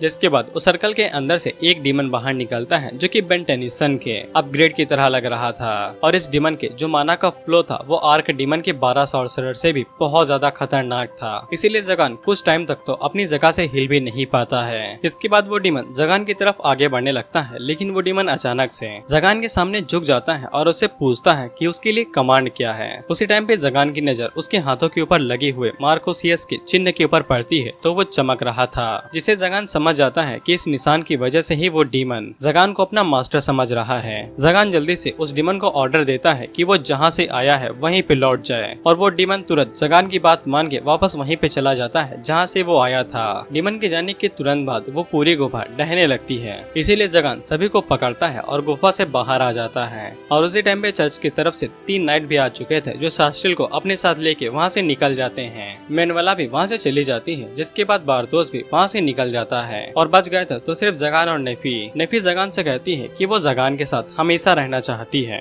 इसीलिए वो दोबारा जगान को छोड़ के कभी भी नहीं जाएगी। जगान भी इस बात को एक्सेप्ट कर लेता है और वो नेफी से कहता है कि अब से नेफी न ही उसकी स्लेव है और न ही उसकी स्टूडेंट, इसीलिए अब से वो जगान को उसके नाम से बुला सकती है। जिसके बाद जगान नेफी को आई लव यू कह के उसको शादी के लिए प्रपोज करना चाहता था, लेकिन बेचारा जगान ऐसा कह नहीं पाता है, इसीलिए वो नेफी से कह देता है कि नेफी सिर्फ उसकी है और इसके अलावा और कोई भी नेफी को कुछ भी नहीं कह सकता है। तो फिर नेफी भी अपने पास से स्लेव कॉलर को बाहर निकालती है और वो जगान से कहती है कि जगान ये कॉलर उसे दोबारा पहना दे, और ये कॉलर इस बात का सबूत रहेगा कि नेफी सिर्फ जगान की है और किसी की नहीं। जगान में जल्दी से नेफी को वो कॉलर पहना देता है, जिसके बाद नेफी जगान से पूछती है कि अगर वो उसकी स्लेव और डिसाइपल नहीं है तो फिर वो जगान के लिए क्या लगती है, जिसपे जगान आगे से यही कहता है कि अब मैं क्या ही कहूँ। जिसके बाद हम लोग पूरे टाउन को देखते हैं और पूरे टाउन को पता लग गया था कि जगान 13वां डीमन बन चुका है। इसीलिए चर्च के अंदर जो पादरी था वो सास्टिल से कहता है कि वो लोग आर्क डीमन 13वें यानी कि जगान का शिकार करने के लिए जाने वाले हैं। लेकिन सास्टिल ऐसा करना नहीं चाहती थी क्योंकि उसे पता था कि जगान इतना भी बुरा नहीं है और वो पादरी को मना कर देती है। पादरी इस बात से काफी ज्यादा नाराज होता है और वो सास्टिल को कीनाइट की पोजीशन से हटा देता है और साथ ही में उसका स्टेटस और सेक्रेट स्वॉर्ड भी सास्टिल से ले ली जाती है। दरअसल पादरी ने जानबूझ के सास्टिल से उसकी सेक्रेट स्वॉर्ड और उसे पोजीशन से हटाया था ताकि उसे थोड़ा सा और टाइम मिल सके सास्टिल की पनिशमेंट को रोकने के लिए। और सबसे ज्यादा परेशानी की बात यह थी कि सास्टिल को पनिशमेंट देने के लिए सबसे ज्यादा पावरफुल सेक्रेट स्वॉर्ड का वेल्डर राफेल यहाँ पे आ रहा था। ये जान के सास्टिल भी काफी ज्यादा हैरान हो जाती है कि राफेल उसे पनिशमेंट देने के लिए यहाँ पे आ रहा है। फिर हम लोग जगान को देखते हैं जो की मार्कोसियस की निशान की पावर को देख के बहुत ज्यादा हैरान हो गया था। इसीलिए वो पिछले 2 हफ्तों से अपनी लाइब्रेरी के अंदर बैठ के सिर्फ उसकी सील के बारे में ही पढ़ाई लिखाई कर रहा था। उसी टाइम पे वहाँ पे नेफी आती है जो चुपके से धीरे धीरे जगान के पीछे जाती है और उसकी आंखों को बंद करने की कोशिश करती है। लेकिन उसकी हाइट काफी ज्यादा छोटी थी इसीलिए वो अपनी मिशन में फेल हो जाती है और सर मारने लगती है। जगान को पता था कि नेफी क्या करना चाहती है इसीलिए वो नेफी को ज्यादा नहीं चिढ़ाता है और पूछता है कि वो यहाँ पे किस लिए आई थी, जिसपे नेफी बताती है कि डिनर रेडी हो चुका है इसीलिए उन्हें चल के खा लेना चाहिए। और जब जगान डिनर को देखता है तब उसकी आंखें फट जाती हैं क्योंकि डिनर दिखने में बहुत ज्यादा डिलीशियस लग रहा था। और जब जगान डिनर को चखता है तब वो और भी ज्यादा खुश हो जाता है क्योंकि वो सच में बहुत ज्यादा डिलीशियस था। साथ ही में नेफी ने जगान के लिए स्पेशल डेजर्ट भी बनाया था जो की थी पुडिंग। हालांकि नेफी को पुडिंग की रेसिपी पाने के लिए एक अजीब काम करना पड़ा था जो की था मैनुअला के सामने अजीब आउटफिट को पहन के दिखाना।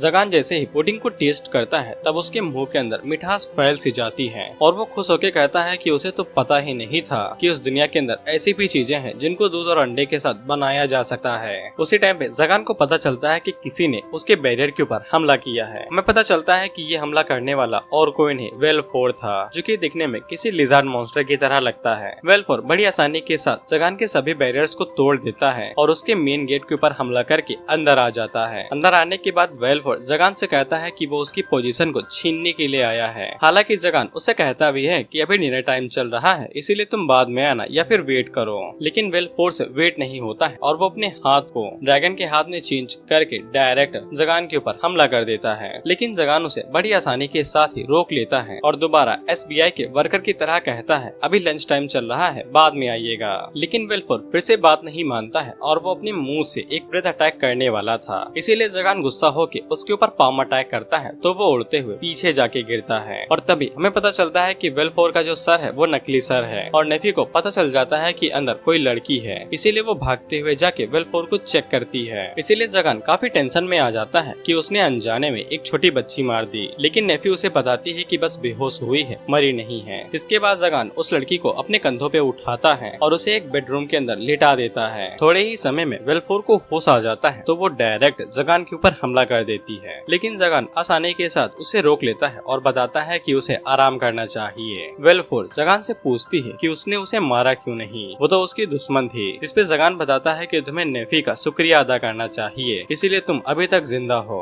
वेलफोर जगान को बताती है कि उसने उसके ऊपर अटैक इसलिए किया था ताकि उसे पावर मिल सके। जिसपे जगान कहता है कि हाँ जीने के लिए ताकत जरूरी है। साथ ही में जगान को वेलफोर के अंदर उसका बचपन का रूप दिखाई दे रहा था क्योंकि जब जगान के पास ताकत नहीं थी तब वो खाना चुराया करता था और दुकानदार उसे पकड़ लेते और उसे मारा पीटा करते थे। और साथ ही में अभी वेलफोर के साथ ऐसा ही हो रहा था जहाँ पे जगान ने उसे पकड़ लिया था। साथ ही में जगान को ये भी पता लग जाता है कि वेलफोर कोई इंसान नहीं है, वो असल में एक ड्रैगन है क्योंकि वेलफोर ने जगान के ऊपर हमला किया था इसीलिए जगान को वेलफोर को पनिशमेंट देनी ही थी। इसीलिए वो वेलफोर को पनिशमेंट देता है कि उसे 1 हफ्ते तक नेफी के साथ काम करना पड़ेगा। वेलफोर जगान से पूछती है कि उसने अभी तक उसे खाया क्यों नहीं है। दरअसल वेलफोर का सवाल मायने रखता था क्योंकि ऐसा माना जाता है कि अगर कोई इंसान किसी ड्रैगन को खा लेता है तो वो ताकतवर बन जाएगा। हालांकि जगान वेलफोर से कहता है कि उसने अभी तक उसे इसलिए नहीं खाया है क्योंकि उसका टेस्ट बहुत ज्यादा गंदा होगा। इस पे वेल्फोर का आगे से मुंह बन जाता है। तो जगान कहता है कि बच्चे मुझे इसीलिए पसंद नहीं है। खैर उसी टाइम पे उसे एक विजन याद आता है जहाँ पे जब वो भूख के मारे मर रहा होता था तब वो अपने आप को तसल्ली देने के लिए मिट्टी से खाने की ड्राइंग बनाया करता था। लेकिन उसी टाइम पे कुछ दयालु लोग उसके पास आते हैं और उसे खाने के लिए खाना देते हैं। इसे जगान को समझ में आ जाता है कि उसे भी थोड़ी बहुत दया वेल्फोर के लिए दिखा देनी चाहिए। इसीलिए वो नेफी से कहे के वेल्फोर के लिए खाना मंगाता है। हालांकि वेल्फोर उसे फेंकने वाली थी, लेकिन जगान घूरते हुए कहता है कि उसे वो लोग बिल्कुल भी पसंद नहीं है जो लोग खाना बर्बाद करते हैं, और जगान उन्हें बेदर्दी के साथ मार देता है। इसीलिए वेल्फोर डर के मारे खाने को टेस्ट करती है, तब उसे खाना काफी ज्यादा अच्छा लगता है। इसीलिए वो जल्दी जल्दी से पूरा खाना साफ कर देती है और उसका पेट भी भर जाता है। इसके बाद जगान वहाँ से जाने लगता है तो वेल्फोर उससे कहती है कि वो नेफी के ऊपर अटैक करके वहाँ से भाग भी सकती है। तो जगान उससे कहता है कि अगर वो भागना चाहती है तो भाग जाए, लेकिन वो एक बात वेल्फोर को बता देता है कि नेफी उससे ज्यादा शक्तिशाली है। हालांकि जगान ने ये बात कह तो दी थी, लेकिन उसे अभी भी वेल्फोर के लिए चिंता हो रही थी। इसीलिए वो उन दोनों के ऊपर चुपके से नजर रखता है ताकि वेल्फोर कोई उल्टा सीधा काम न करे। लेकिन वेल्फोर एक अच्छे बच्ची की तरह नेफी के साथ काम करती है और उसकी मदद भी करती है। इसी बीच वेल्फोर नेफी से ये भी कहती है कि वो वेल्फोर को फोर कह के बुला सकती है। जिसके बाद वेल्फोर पूरा दिन नेफी के साथ काम करती है और कड़ी मेहनत करती है। इसके बाद रात के टाइम पे वो लोग एक साथ डिनर कर रहे थे। इसी बीच जगान नेफी से कल के लिए रेडी होने को कहता है, क्योंकि कल वो लोग मार्कोसियस के कासल के अंदर जाने वाले थे कुछ जानकारी को इकट्ठा करने के लिए, और वेल्फोर भी उन्हीं के साथ आ रही थी। तो वेल्फोर जगान से चिल्लाते हुए कहती है कि वो लोग उसे अपने साथ क्यों लेके जा रहे हैं, वो मार्कोसियस के कासल से कई सारी चीजें चुरा भी सकती है। लेकिन जगान को इससे कोई भी दिक्कत नहीं थी और वो वेल्फोर से कहता है कि वो जो चाहे वो कर सकती है। तो फिर वेल्फोर चिल्लाते हुए कहती है कि जगान उसे कभी कुछ क्यों नहीं कहता है जब भी वो उल्टा सीधा करती है। इस पे जगान उसे कहता है कि तुम एक छोटी बच्ची हो और बच्चों को हमेशा जैसा मन करे वैसा करना चाहिए, इसीलिए वो उसे बिल्कुल भी नहीं रोकता है। जिसपे वेल्फोर की आंखों में आंसू आ जाते हैं, क्योंकि पहली बार किसी ने बच्चे की तरह उसे ट्रीट किया था। लेकिन जगान को चिंता होने लगती है कि उसने एक छोटे बच्चे को रुला दिया है। इसीलिए जगान वेल्फोर के सर को सहलाते हुए कहता है कि चलो अब चुप भी हो जाओ, इस तरह से रोने से कुछ भी ठीक नहीं होगा। खाना खाने के बाद वो लोग वेल्फोर को उसके बेड पे सुला देते हैं और खाना खाने के तुरंत बाद ही वेल्फोर को नींद भी आ जाती है। जगान उसी टाइम पे वेल्फोर के हाथों में एक चम्मच को देखता है, तो वो उसके हाथों से चम्मच को जब लेने जाता है तब वेल्फोर उसके हाथों को ही पकड़ लेती है और उसे फादर कह के बुलाती है। तो जगान को समझ में आ जाता है कि वेल्फोर अपने पेरेंट्स को काफी ज्यादा मिस करती है। उसी टाइम पे नेफी जगान से कहती है कि उसे ऐसा लग रहा है जैसे कि उन लोगों ने एक बेबी किया हो। जगान जैसे ही इस बात को प्रोसेस करता है तब उसे शर्म आने लगती है, क्योंकि बेबी होने का मतलब शादी, हनीमून, फिर बेबी। इसीलिए वो दोनों ही शर्माने लगते हैं। जब नेफी को बात समझ में आती है तो वो भी शर्माने लगती है। और अभी तक नेफी ने जो जगान का कपड़ा पकड़ रखा था वो उसको भी छोड़ने वाली थी, लेकिन जगान उसका हाथ पकड़ लेता है, यानी कि उसने हरी झंडी दे दी है। और इसी के साथ ये एपिसोड यहीं पे खत्म होता है। फिर हम लोग वेल्फोर को देखते हैं जो अपने डेली लाइफ का जर्नल लिखती है, और वह जर्नल के अंदर हर एक चीज लिखती है कि उसने नेफी के साथ कौन कौन से काम किया, नेफी क्या क्या करती है और जगान क्या क्या करता है, और वो दोनों मिलकर कैसे एक साथ रोमांस करते हैं। जिसके बाद जगान वेल्फोर को मेनवाला की शॉप में लेके जाता है ताकि उसके लिए कुछ कपड़े खरीदे जा सके। वेल्फोर को जो नए कपड़े मिलते हैं वो उनको पाके काफी ज्यादा खुश होती है। जिसके बाद वेल्फोर उन दोनों का हाथ पकड़ती है और कासल की तरफ जाने लगती है। फिर हम लोग सास्टिल को देखते हैं, और क्योंकि उसने चर्च छोड़ दिया था इसीलिए अब उसके पास करने के लिए कुछ भी नहीं बचा था, लेकिन उसे इस बात की खुशी थी कि उसकी वजह से अब जगान के ऊपर जो हमला होने वाला था वो थोड़ी देर बाद होगा। और वो अपने मन के अंदर बस यही सोचती है कि जगान और नेफी एक साथ शांति भरी जिंदगी जिए और जब वो मर जाए तो वो उसकी कब्र पे आए। सास्टिल ये सब कुछ सोचते हुए आगे बढ़ी रही थी कि तभी उसकी मुलाकात जगान से हो जाती है, और जब वो वेल्फोर को जगान के साथ देखती है तब वो वेल्फोर को जगान और नेफी की बेटी समझ लेती है और उन दोनों से पूछती है कि उन्होंने बच्चा कब किया। तो फिर नेफी आगे से शर्माने लगती है और जगान कहता है कि ऐसे वैसे शब्द का इस्तेमाल मत करो। और जब वेल्फोर जगान से पूछती है कि ये कौन है तो जगान को पता ही नहीं था कि ये कौन है, जिसपे सास्टिल को आगे रोना आ जाता है। तो फिर नेफी जगान को बताती है कि ये सास्टिल है, लेकिन वो लोग आगे बात कर पाते कि इससे पहले ही वहाँ पे सास्टिल के 3 चेले आते हैं और उसे जबरदस्ती अपने साथ लेके जाते हैं। वेल्फोर जैसे ही उन तीनों को देखती है तो उसे काफी ज्यादा गुस्सा आने लगता है, क्योंकि वो चर्च के नाइट से काफी ज्यादा नफरत करती है। हालांकि जगान के कहने पे वो शांत हो जाती है। जिसके बाद वो तीनों आर्क डीमन के कासल के अंदर जाते हैं, जहाँ पे जगान को लाइब्रेरी के अंदर 12 सीक्रेट शॉट्स की एक बुक मिलती है, जहाँ पे बुक के ऊपर जो निशान था वो आर्क डीमन के निशान से बिल्कुल सेम था। जगान को पहले इसके ऊपर शक था, लेकिन अब उसे यकीन हो गया है। अगर जगान सीक्रेट शॉट्स के बारे में ज्यादा जानकारी इकट्ठा करता है तो फिर वो आर्क डीमन के बारे में भी बहुत ज्यादा जानकारी इकट्ठा कर सकता है, क्योंकि दोनों का सोर्स एक ही है। जिसके बाद हम लोग सास्टिल को देखते हैं, जहाँ पे रफाल आता है जो कि सबसे ज्यादा शक्तिशाली सेक्रेट वेल्डर्स में से एक है। और वो आते ही सीधा सास्टिल से पूछता है कि उसने अभी तक कितने सॉर्सरर्स को मारा है। तो फिर सास्टिल काफी ज्यादा फ्रैंक होकर रफाल को जवाब देती है। इसके बाद वहाँ पे चर्च का पादरी आता है तो रफाल उसे कहता है कि वो सास्टिल की सॉर्ड उसे वापस दे दे, क्योंकि सेक्रेट सॉर्ड खुद अपने चलाने वाले को चुनती है और जब तक चलाने वाला जिंदा रहता है तब तक कोई दूसरा सेक्रेट सॉर्ड को यूज नहीं कर सकता है। तो फिर पादरी सास्टिल को उसकी सॉर्ड वापस कर देता है और सास्टिल अपने मन के अंदर सोचती है कि रफाल ने उसकी मदद क्यों की। फिर हम लोग जगान और बार्थोस को देखते हैं जो कि बार के अंदर शराब पी रहे थे। जब बार्थोस को पता चलता है कि जगान ने एक छोटी लड़की को एडॉप्ट किया है तो वो उसके ऊपर बहुत ज्यादा हंसने लगता है, लेकिन बाद में बार्थोस जगान को बताता है कि असली परेशानी अब आने वाली है, जो एक सॉर्सर हंटर है और उसने अभी तक 499 सॉर्सरर्स को मारा है और वो 500 के खिताब को जगान के खून से लिखने वाला है। जगान पूछता है कि ऐसा मुमकिन भी हो सकता है कि एक सेक्रेट सॉर्ड वेल्डर सिर्फ एक सॉर्ड के साथ इतने सारे सॉर्सरर्स को मार सकता है। तो बार्थोस बताता है कि ऐसा माना जाता है कि उसने ड्रैगन को भी खाया है। इससे जगान को वेलफोर के बारे में याद आता है, क्योंकि उसने बताया था कि उसके फादर को एक सेक्रेट सॉर्ड वेल्डर ने मारा है। वो दोनों रफाल के बारे में बात कर ही रहे थे कि उसी टाइम पे बार के अंदर रफाल भी आ जाता है। जगान बार्थोस से पूछता है कि रफाल दिखने में कैसा है। तो फिर बार्थोस बताने लगता है कि रफाल दिखने में बहुत ज्यादा बड़ा है और थोड़ा सा बूढ़ा भी है और उसके चेहरे के ऊपर एक निशान है। जगान उसे कहता है कि तुम्हारे बताए गए हुलिये के मुताबिक एक बंदा यहाँ पे आया है। तो फिर बार्थोस हंसते हुए कहता है कि मजाक करना बंद करो भाई, और उसी टाइम पे रफाल उन दोनों के पीछे खड़ा हो जाता है और उन्हें घूरते हुए देखने लगता है।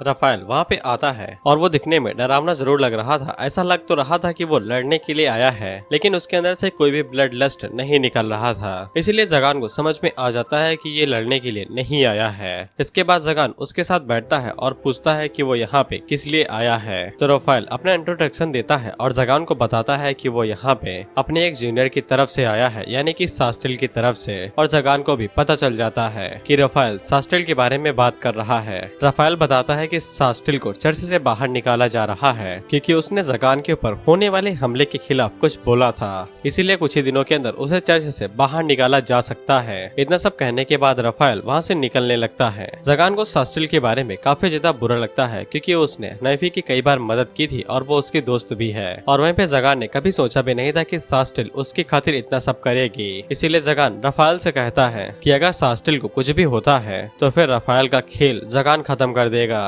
इसीलिए जगान बार्थोस को सास्टिल को चेक करने के लिए भेज देता है, कहीं उसकी जान खतरे में तो नहीं है। और जब जगान अपने कासल में वापस आता है तब नेफी उसका वेट कर रही थी और वेलफोर उसका वेट करते करते सो गई थी। नेफी जगान को बताती है कि वेलफोर ने क्या क्या किया है और वो उसे कितना ज्यादा पसंद करती है। वहीं पे जगान को भी समझ में आ रहा था कि वेलफोर एक ड्रैगन है तो वो काफी ज्यादा लंबा जीती है और उसके लिए ऐसे पल बहुत ज्यादा कीमती होते हैं, लेकिन उसकी लाइफ तब से काफी ज्यादा मुश्किल हो गई है जब से उसके पेरेंट्स मारे गए हैं। इसी को सोच के जगान फैसला करता है कि उसे रफाल से पहले निपट लेना चाहिए कि इससे पहले वो वेलफोर से मिले। वहीं पे जगान नेफी के काफी ज्यादा क्लोज आ गया था और जब वो नेफी को क्लोजली देखता है तब उसे पता चलता है कि नेफी की पलकें काफी ज्यादा लंबी हैं और जगान धीरे धीरे करके नेफी के क्लोज होने लगता है, लेकिन वो दोनों किस कर पाते कि इससे पहले ही वहाँ पे बार्थोस आ जाता है जो सास्टिल को अपने साथ लेके आया था क्योंकि उसे जहर दिया गया था। वहीं पे जगान काफी ज्यादा खुश था क्योंकि वो किस करने ही वाला था, लेकिन सारा मूड बार्थोस ने खराब कर दिया। इसीलिए जगान नेफी से कहता है कि वो सास्टिल के लिए बेड को रेडी करे ताकि वो लोग उसका इलाज कर सकें। उसी टाइम पे वेलफोर को भी होश आ जाता है और वो जैसे है सास्टिल के पास सेक्रेट सॉर्ड को देखती है तो वो डायरेक्ट उसके ऊपर हमला कर देती है, लेकिन जगान उसे रोक लेता है और उसे समझाता है कि वो ऐसे ही सास्टिल के ऊपर हमला नहीं कर सकती है क्योंकि सास्टिल ने उसके पेरेंट्स को नहीं मारा है। तो फिर वेलफोर जगान से पूछती है क्या वो चाहता है कि वो अपने बदले को छोड़ दे, तो जगान कहता है कि नहीं, बल्कि जगान उसकी मदद करेगा उसके बदले को लेने में ताकि वो अपने एनिमी को तड़पा सके। और वैसे भी कासल के अंदर कई सारे वेपन्स रखे हुए हैं तड़पा तड़पा के मारने के लिए, जिससे वेलफोर भी हैरान हो जाती है कि जगान कैसी बातें कर रहा है। कुछ ही देर में सास्टिल को होश आ जाता है तो जगान उसे पूछता है कि उसे पॉइजन किसने दिया था। सास्टिल बताती है कि सॉर्ड मिलने के बाद वो कहीं पे जा ही रही थी कि तभी उसकी मुलाकात एक ओरोबस नाम के बंदे से हुई थी जो कि सास्टिल को चर्च छोड़ने के लिए कहता है और वो सास्टिल को अपने ग्रुप को ज्वाइन करने के लिए कहता है। इससे सास्टिल अपने आप को बचा पाएगी और चर्च उसके पीछे भी नहीं आएगा। सास्टिल उस बंदे के ऑफर के बारे में सोच रही थी और जब वो घर पे आई तब उसे चाय मिली और उसने जैसे ही चाय पी तो उसके ऊपर जहर का असर होने लगा, यानी कि चाय के अंदर जहर था। और उसी टाइम पे बार्थोस भी वहाँ पे आ गया था। जगान पूछता है क्या उसे किसी के ऊपर शक है, तो सास्टिल राफेल का नाम लेती है। जगान कहता है कि अगर राफेल सास्टिल को मारना चाहता तो फिर वो उसकी गर्दन उड़ा देता, ना कि पॉइजन देता। इसके बाद जगान वहाँ से जाते हुए सास्टिल से कहता है कि तुम आराम करो, मैं बाहर जा रहा हूँ। लेकिन सास्टिल जगान को रोक लेती है और उसे पूछती है क्या वो कुछ टाइम के लिए यहाँ पे और रुक सकता है। तो फिर जगान पहले तो मना करता है, ये कहते हुए कि उसे ये चीज नेफी से कहनी चाहिए थे, लेकिन वो बाद में वहीं पे बैठ जाता है, अपना चेहरा दूसरी तरफ करके। अगली सुबह हम लोग सास्टिल को देखते हैं, तब उसने मेड का आउटफिट पहना था। जगान उसे कासल के अंदर रहने के लिए तो दे रहा था, लेकिन फ्री में नहीं, उसे कासल के अंदर नेफी की मदद करनी पड़ेगी। लेकिन वेलफोर को सास्टिल बिल्कुल भी पसंद नहीं आती है सेक्रेट सॉर्ड होल्डर होने के नाते, इसीलिए वो सास्टिल को काफी ज्यादा परेशान करती है। जब वो काम करती है तो वो उसके ऊपर मीठा फेंक देती है, जिससे सास्टिल को रोना आ जाता है। जगान उसे कहता है कि वो एक बच्ची है तो वो इतना सब करे ही गई, क्योंकि वो उसे मार नहीं सकती है। रात के टाइम पे वेलफोर अपना जर्नल लिख रही थी, तो फिर वो हमें बताती है कि उसने सास्टिल को बहुत ज्यादा परेशान किया। उसे लगा था कि सास्टिल कोई कमाल की चीज होगी और खतरनाक होगी, लेकिन वो इतनी ज्यादा फिसड्डी थी कि वो उसके हर एक जाल के अंदर फंसती जा रही थी। और एक टाइम पे तो जाके वेलफोर को सास्टिल के लिए बुरा लगने लगा कि वेलफोर ने कहीं सास्टिल को ज्यादा परेशान कर दिया है। उसी टाइम पे जगान वेलफोर के पास आता है और वो उसे समझाता है कि वो सास्टिल को ज्यादा परेशान न करे, खासकर खाने के टाइम पे। जिसके बाद वो सीरियस होकर वेलफोर से कहता है कि नेफी और जगान ने फैसला किया है कि अगर वेलफोर चाहे तो वो यहाँ पे हमेशा के लिए रह सकती है, उनकी बेटी की तरह। लेकिन अगर वेलफोर को यहाँ से जाना है तो वो जा सकती है, उन्हें कोई भी दिक्कत नहीं है। वो लोग हमेशा वेलफोर के लिए वेट करेंगे।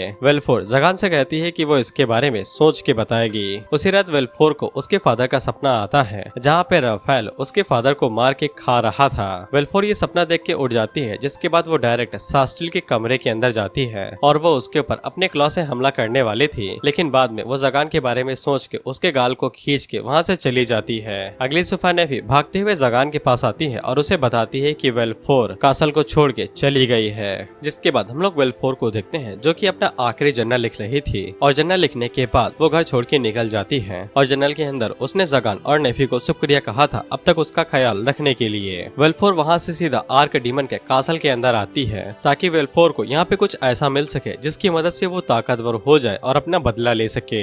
लेकिन उसी टाइम पे वहाँ पे राफेल आ जाता है। वेलफोर जैसे ही राफेल को देखती है तो फिर उसे सब कुछ याद आ जाता है कि कैसे राफेल ने उसके फादर को मारा था, और वो गुस्से में डायरेक्ट राफेल के ऊपर हमला कर देती है, जिसपे राफेल भी अपनी शॉट को निकाल लेता है। और वेलफोर को बाद में एहसास होता है कि उसने बिना कुछ सोचे समझे हमला करके गलती कर दी है, अब वो यहाँ पे मारी भी जा सकती है। लेकिन सही टाइम पे जगान वहाँ पे पहुँच जाता है, जो कि राफेल की शॉट को रोक लेता है और वो वेलफोर को बचा लेता है। वेलफोर रोते हुए जगान से पूछती है कि वो उसकी मदद करने के लिए क्यों आया, उसने तो उसे धोखा दिया है। जगान उसके सर को सहलाते हुए कहता है कि वो बेवकूफ है, वेलफोर उसकी डॉटर है, बेशक वो उसकी मदद करने के लिए आएगा। जिसके बाद वो वेलफोर को साइड में जाने के लिए कहता है। राफेल जगान से कहता है क्या तुम किसी को बचा रहे हो? जगान उसे कहता है कि वो कोई मामूली इंसान नहीं, मेरी डॉटर है। जिसके बाद राफेल वहाँ पे अपनी सीक्रेट शॉट का इस्तेमाल करता है तो उसके अंदर से प्यूरिफिकेशन ज्वाला जगने लगती है और राफेल की पावर सच में दमदार थी। वहीं पे जगान पहले से ही तैयारी करके आया था और वो अपने स्पेल की मदद से आसानी के साथ राफेल की शॉट को ब्लॉक कर लेता है, क्योंकि जब जगान ने सास्टिल के साथ फाइट की थी तब उसे समझ में आ गया था कि सीक्रेट शॉट सॉर्सरर की पावर को काट देते हैं। इसीलिए जगान ने एक खास तरह के स्पेल को रेडी किया था, जो कि सीक्रेट शॉट की प्यूरिफिकेशन मैजिक को आसानी के साथ ब्लॉक कर लेती है बिना किसी दिक्कत के।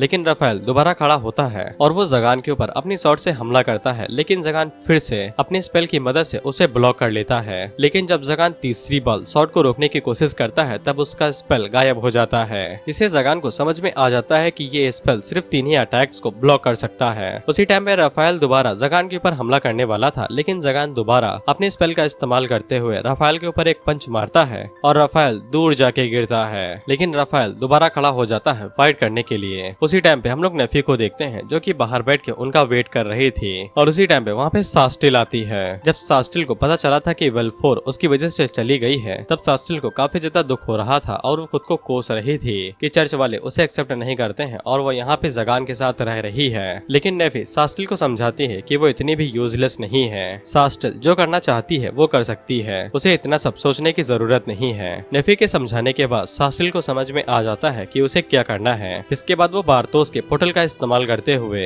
आर्कडीमन के कासल के अंदर निकल जाती है। जागान वेल्फोर से पूछता है क्या इसी ने उसके फादर को मारा था, जिसपे वेल्फोर वहाँ पे बताना शुरू करती है कि उसके फादर ओरोबस बहुत ज्यादा कमाल के ड्रैगन थे और वह इंसानों के साथ अच्छे से रहा करते थे और उनकी मदद किया करते थे। लेकिन एक दिन वेल्फोर के फादर के पास कुछ नाइट्स आते हैं और वेल्फोर के फादर उनके साथ चले जाते हैं उनकी मदद करने के लिए। लेकिन कई दिनों तक वापस न आने के बाद वेल्फोर उन्हें ढूंढने के लिए जाती है और तब उसने देखा था कि एक सेक्रेट सॉर्ड वेल्फोर के फादर के सीने के अंदर धसी हुई थी और राफेल उसके फादर का ब्लड पी रहा था। इसीलिए वेल्फोर राफेल से कहती है कि उसने उसके फादर को धोखा दिया और उन्हें मार दिया। राफेल को जैसे ही पता चलता है कि वेल्फोर ओरोबस की बेटी है तो वो डायरेक्ट वेल्फोर के ऊपर हमला कर देता है। तो फिर वेल्फोर भी पीछे नहीं हटती है और वो भी राफेल के ऊपर हमला कर देती है। लेकिन इसी टाइम पे बीच में सास्टिल आती है जो कि दोनों के अटैक्स को ब्लॉक कर लेती है, जो कि राफेल से रुकने को कहती है और वो वेल्फोर से भी कहती है कि हम लोग भले ही फालतू में लड़ रहे हैं, इससे अच्छा है कि बातें कर लें। जागान भी वेल्फोर से कहता है कि अब हमें बात करने की जरूरत है। इसके बाद जागान राफेल से पूछता है कि तुम मारने की जगह पे मरना क्यों चाहते हो, जिसपे वो सभी लोग हैरान होते हैं। तो जागान उन्हें बताता है कि राफेल को जैसे ही पता चला कि वेल्फोर ओरोबस की डॉटर है तो फिर उसका ब्लड लस्ट वो खत्म हो गया था। सास्टिल को भी उसी टाइम पे याद आ जाता है कि राफेल ही वो बंदा था जो ओरोबस का नाम इस्तेमाल करते हुए उससे मिलने के लिए आया था।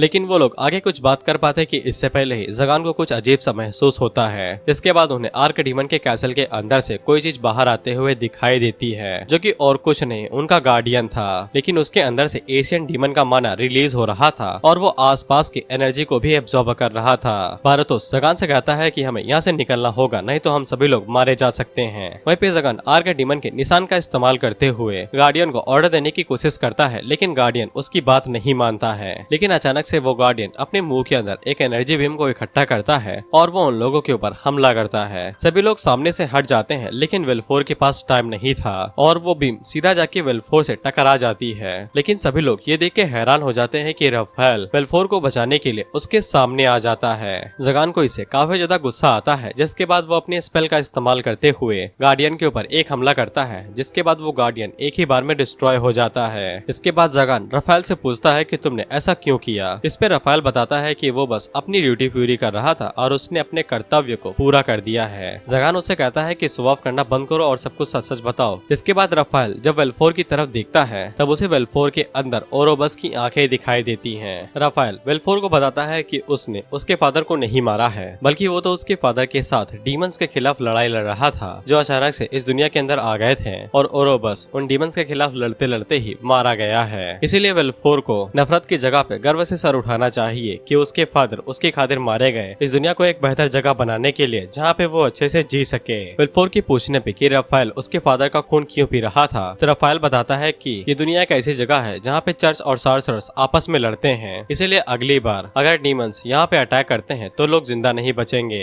इसीलिए ओरोबस ने राफेल से कहा था कि वो उसका ब्लड पी ले ताकि उसके पास इतनी ताकत आ सके जिसे वो चर्च और सॉर्सरर्स को एक साथ ला सके। इसीलिए उसने सास्टिल को ओरोबस के नाम पे एक अलग ग्रुप ज्वाइन करने के लिए कहा था जहाँ पे सॉर्सरर और चर्च वाले एक साथ रहें। इसके बाद राफेल ओरोबस के नाम पे ही मरने वाला था, लेकिन वो लोग आगे बात कर पाते कि उससे पहले ही गार्डियन दोबारा खड़ा हो जाता है। जागान को लग रहा था कि असल में ये गोलेम है, लेकिन राफेल उसे बताता है कि ये गोलेम नहीं है, ये कीमेरा है जिसको उन्हीं डीमन से बनाया गया था जिसके खिलाफ राफेल लड़ा है। वहीं पे सास्टिल जागान से कहती है कि वो भी उसके साथ लड़ना चाहती है। इसके बाद गार्डियन दोबारा अपनी बीम से हमला करता है तो सास्टिल तेजी के साथ आगे बढ़ती है और अपनी शॉट के साथ उस बीम को रोक लेती है। जागान मौके का फायदा उठाते हुए गार्डियन के ऊपर फिर से अपने स्पेल के साथ हमला करता है और उसे डिस्ट्रॉय कर देता है। लेकिन इस बार गार्डियन अपने टुकड़ों का इस्तेमाल करते हुए जागान के ऊपर हमला करने वाला था, लेकिन सास्टिल काफी तेजी के साथ आगे बढ़ती है और वो उन सभी टुकड़ों को छोटे छोटे टुकड़ों में काट के जागान को बचा लेती है। इसके बाद जागान उसी स्पेल का दोबारा इस्तेमाल करता है, लेकिन वो इस बार उस स्पेल को थोड़ा सा चेंज करता है और स्पेल के चेंज करने के बाद जब वो गार्डियन के ऊपर हमला करता है तो इस बार गार्डियन पूरी तरीके से डिस्ट्रॉय हो जाता है। जागान बताता है कि उसने जो ये स्पेल इस्तेमाल किया था ये 2-in-1 स्पेल है, जिसमें से पहला हमला करता है और दूसरा डिफेंड करता है, लेकिन अभी भी ये इनकम्प्लीट है, अभी इसके ऊपर और काम करना बाकी है और जागान इस स्पेल का इस्तेमाल असली डीमन के खिलाफ करने वाला है। इसके बाद जागान आगे बढ़ता है और वो राफेल को हील करने लगता है। वहीं पे राफेल सास्टिल से कहता है कि उसने सही काम किया, जागान के साथ लड़के अब उसे फ्यूचर में इसी तरीके से आगे बढ़ना है। वहीं पे जागान राफेल से पूछता है कि अगर उसका सॉर्सरर और नाइट्स का एक ही साथ लड़ाने का प्लान था तो फिर उसने अभी तक इतने सारे सॉर्सरर सॉर्सरर्स को क्यों मारा है। तो फिर रफाएल आगे से कहता है कि उसने कभी उन्हें मारा ही नहीं, वो तो उनके साथ बातचीत करना चाहता था। लेकिन रफाएल का ऑरा ही इतना खतरनाक है कि सॉर्सरर्स को लगता था कि रफाएल उन्हें मारने के लिए आया है, तो वो लोग रफाएल के ऊपर हमला कर देते थे और बदले में रफाएल को भी उन्हें मारना पड़ता था। इस पे वो चारों ही हैरान हो जाते हैं और रफाएल के ऊपर चिल्लाने लगते हैं कि वो इस तरीके से बात ही क्यों करता है जिससे ये लगे कि वो लड़ने के लिए आया हो।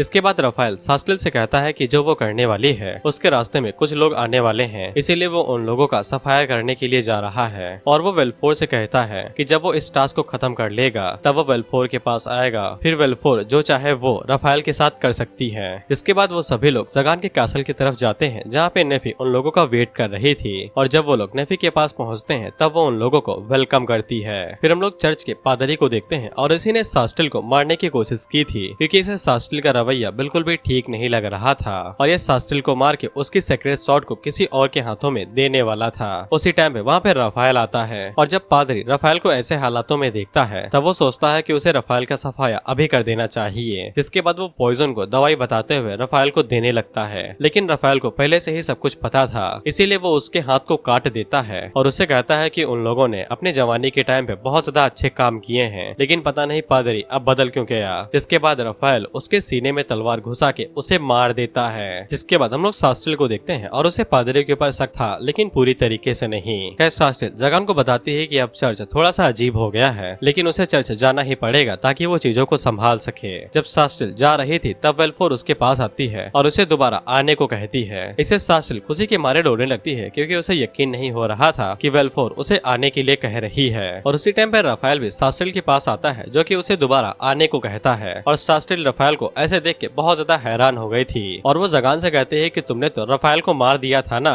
इस पे जगान उसे कहता है कि तुमसे किसने कहा कि मैंने उसे मारा। इसके बाद रफाएल सास्टिल को बताता है कि अब से वो जगान का बटलर है और उसी के साथ कासल के अंदर रहने वाला है। पादरी को मारने के बाद जब रफाएल वेलफोर के पास आया था तब वेलफोर ने उसे कुछ नहीं कहा था और रफाएल से इतना ही कहा था कि उसे अब जगान के साथ ही रहना है उसके बटलर के तौर पे और अब से वो जगान और नेफी की मदद करेगा। इसके बाद सास्टिल चर्च की तरफ निकल जाती है तो जगान बारतोस को सास्टिल के पीछे भेज देता है ताकि वो इस बात के ऊपर हमेशा नजर बनाए रख सके कि सास्टिल की जान खतरे में तो नहीं है। वहीं पे जगान को पता चलता है कि नेफी थोड़ा सा उदास है और जब जगान उसे पूछता है कि वो किस लिए उदास है तो नेफी कहती है कि जगान खुद से ही पता लगाए। तो जगान को पता लग जाता है और वो नेफी से माफी मांगता है क्योंकि कल रात जगान ने नेफी को अकेला छोड़ दिया था। इसके बाद वो दोनों एक दूसरे के साथ रोमांस करने लगते हैं, लेकिन रफाएल वेलफोर की आंखें बंद कर लेता है और उससे कहता है कि वो अभी भी बहुत ज्यादा छोटी है इन सभी चीजों को देखने के लिए।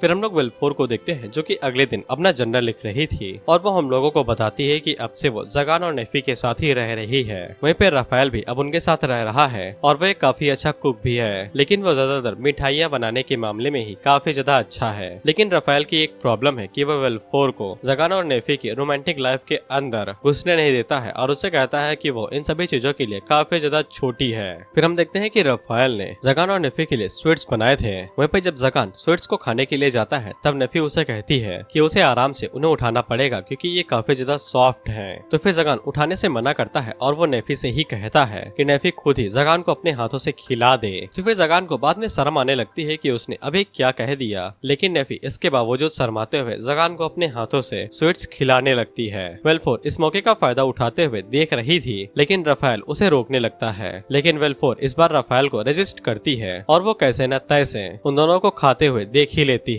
इसके बाद जगान भी आगे बढ़ता है और वो नेफी को अपने हाथों से खिलाने वाला था। वेलफोर इसे भी देखना चाहती थी, लेकिन रफाएल उसकी आंखें बंद कर लेता है। वेलफोर रफाएल से कहती है कि इन्हें हाथ पकड़ने में 2 साल लग गए हैं, पता नहीं किस करने में कितने साल लग जाएंगे। और उन दोनों के लड़ाई करने के चक्कर में जगान और नेफी का ध्यान उन दोनों के ऊपर चला जाता है, तो वो दोनों वहीं पे रुक जाते हैं। तो फिर रफाएल और वेलफोर दूसरी तरफ देख के सीटी बजाने लगते हैं कि जैसे कि उन्होंने कुछ देखा ही नहीं, क्योंकि सास्टिल आज घर पे आने वाली थी। इसीलिए वेलफोर जगान और नेफी तीनों ही मार्केट जाते हैं सामान खरीदने के लिए ताकि वो लोग पार्टी कर सकें। वहीं पे शहर के अंदर सभी लोग जगान नेफी वेलफोर को एडमायर कर रहे थे क्योंकि वो उन्हें एक हैप्पी फैमिली लगती है। सामान वामान खरीदने के बाद वो लोग मेनवाला की शॉप के अंदर भी जाते हैं और वहीं पे जगान को एक फोनग्राफ दिखता है। मेनवाला उसे बताती है कि गली के बच्चे ये फोनग्राफ बेचने के लिए आए थे, लेकिन उन्हें कोई भी खरीदार नहीं मिला, तो वो लोग उस फोनग्राफ को यहीं पे छोड़ के चले गए। जगान को इससे उसका पास्ट याद आ जाता है जहाँ पे वो भी इसी तरह की चीजें ढूंढा करता था ताकि उस चीज को बेच के के खाने के लिए कुछ पैसे मिल सके, लेकिन जगान के नसीब में वो भी नहीं लिखा था। इसीलिए जगान फैसला करता है कि वो इस फोनग्राफ को खरीद लेगा और जगान उसे खरीद के अपने घर ले आता है। और तब तक सास्टेल और बार्थोस भी वहाँ पे पहुँच चुके थे। नेफी खाना बनाने के लिए जा रही थी तो सास्टेल उससे कहती है कि वो भी मदद करेगी, इसीलिए वो भी ड्रेस पहन के नेफी के साथ किचन के अंदर चली जाती है। उसी टाइम पे हम लोग जगान को देखते हैं, क्योंकि वो फोनग्राफ टूटा हुआ था तो जगान उसे ठीक करने की कोशिश कर रहा था। उसी टाइम पे बार्थोस जगान के पास आता है और उससे कहता है कि उसे सास्टेल की निगरानी करने से छुट्टी चाहिए, क्योंकि सास्टेल इतनी ज्यादा नौसिखिया है कि वो कोई भी काम ढंग से कर नहीं पा रही थी और इस चक्कर में बार्थोस को हर बार उसे बचाना पड़ता था। इसीलिए वो कभी भी चैन की नींद नहीं सो पा रहा था। इसीलिए बार्थोस जगान से कहता है कि या तो वो सास्टेल को मार दे या फिर वो खुद ही मर जाएगा। वहीं पे सास्टेल जब खाना बनाने की कोशिश करती है तब वो सूप बनाती है और जब नेफी उसे चखती है तब उसका दिमाग खराब हो जाता है। वेलफोर उससे पूछती है क्या कुछ गड़बड़ है, तो नेफी बताती है कि उसकी सूप का टेस्ट कीचड़ के पानी की तरह था, जिसको नेफी बचपन में पिया करती थी। इसीलिए नेफी जल्दी से आगे बढ़ती है और वो सास्टेल से कहती है कि उसे आराम करना चाहिए, वो काफी ज्यादा थक चुकी है। सास्टेल जाने से मना करती है तो नेफी उससे कहती है कि ये काम उसका है, तो फिर सास्टेल वहाँ से निकल जाती है। शाम के टाइम पे जगान फोनग्राफ को चलाता है तो उसके अंदर से म्यूजिक बजने लगता है। डिनर के टाइम पे बार्थोस ने कुछ ज्यादा ही चढ़ा ली थी, इसीलिए वो सास्टेल की बेइज्जती करने लगता है, ये कहते हुए इस सास्टेल को बड़े हो जाना चाहिए क्योंकि वो अभी भी छोटे बच्चों की तरह एक टॉय के साथ सोती है। तो फिर सास्टेल को इसे पता लग जाता है कि बार्थोस अब तक उसके ऊपर नजर रखते हुए आया था। वहीं पे जगान को अब चिंता होने लगती है कि वो सास्टेल को ये बात कैसे समझाएगा। तो फिर नेफी बात को संभालने के लिए सास्टेल से कहती है कि जब उसे पॉइजन दिया गया था तब बार्थोस ही था जो उसे यहाँ पे लेके आया था। इसीलिए सास्टेल का गुस्सा शांत हो जाता है। डिनर होने के बाद सभी लोग सोने के लिए निकल जाते हैं। वहीं पे सास्टेल और बार्थोस दोनों एक साथ ही सो रहे थे, जिसके बाद हम लोग जगान को देखते हैं जो कि अभी भी फोनग्राफ के साथ लगा हुआ था। और जब नेफी उसके पास आती है तो जगान नेफी से पूछता है क्या वो इस फोनग्राफ को दोबारा गली में वापस भेज सकता है, तो फिर नेफी को कोई भी दिक्कत नहीं थी। जिसके बाद जगान वहाँ पे गाना बजाने लगता है तो फिर नेफी उसी के साथ गाने लगती है। जगान को नेफी की आवाज काफी ज्यादा अच्छी लगती है तो वो नेफी से डांस करने के लिए पूछ लेता है, तो नेफी शर्माते हुए इसके लिए मान जाती है। लेकिन परेशानी ये थी कि दोनों में से किसी को भी नाचना नहीं आता था और वहीं पे वेलफोर और राफेल पिलर के पीछे से ये सब कुछ देख रहे थे। तो फिर वेलफोर आगे बढ़ता है और वो जगान की मदद करने लगता है उसे डांस सिखाते हुए। लेकिन वो दोनों पोज तो ले लेते हैं लेकिन आगे पीछे नहीं हो रहे थे। राफेल उन दोनों से कहता है कि स्टेप को भी फॉलो करना पड़ता है, हाथ पकड़ने से कुछ नहीं होगा। वहीं पे वेलफोर उन लोगों को इस तरह से ही देखते देखते सो जाती है। अगले दिन जगान उस फोनग्राफ को दोबारा गली के अंदर भिजवा देता है तो सभी लोग उसे देख के काफी ज्यादा खुश हो जाते हैं और म्यूजिक को फॉलो करते हुए वहाँ पे डांस करने लगते हैं। और कैपिटल के लोग इसे बिल्कुल एक फेस्टिवल की तरह मना रहे थे। वहीं पे राफेल वेलफोर को उठाता है और उसे बेड पे सुला देता है। वहीं पे जगान और नेफी अभी भी अपने डांस को कंटिन्यू कर रहे थे, जहाँ पे उन्हें डांस करने में दिक्कत तो हो रही थी लेकिन वो दोनों किसी तरह से डांस करने लगते हैं। और इसी तरीके से डांस करते करते इन लोगों की खूबसूरत एंडिंग होती है। और इसी के साथ अनआर्क डीमंस ब्राइड का पहला सीजन यहीं पे एंड होता है। इस सीरीज के अंदर टोटल 12 एपिसोड्स हैं जिनको मैंने कवर कर लिया है और फर्स्ट सीजन एंड हो चुका है। अभी तक इसके सेकंड सीजन की कोई भी अनाउंसमेंट नहीं हुई है।